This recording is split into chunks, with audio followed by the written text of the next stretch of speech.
বটতলার 100তম শোতে আজকে দেখেন কত মানুষ আসছে এখানে।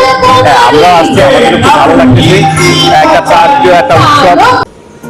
বটতলার প্রথম শোটা এখানেই হয়েছিল। এই খরা নাটকের সাথে আমিও নিজেও সম্পৃক্ত আছি। আমিও প্রায় 40-45টার মতো নাটকে শো করেছি এই খনাতেই। বেশ ভালো লাগছে আজকে এসে। আজকে আমাদেরকে সম্মাননা দেওয়া হবে যারা যারা এই খরা নাটকে 100তম শোতে পার্টিসিপেট করেছিল। এই 100তম নাটকের উপলক্ষে আমাদের বটতলা গ্রুপের সবার একদম পুরনো থেকে শুরু করে নতুন যারা আছে সবার একটা মিলন মেলা হয়েছে। আব্দুল সালাম, আমাদের সালাম ভাই, সালামের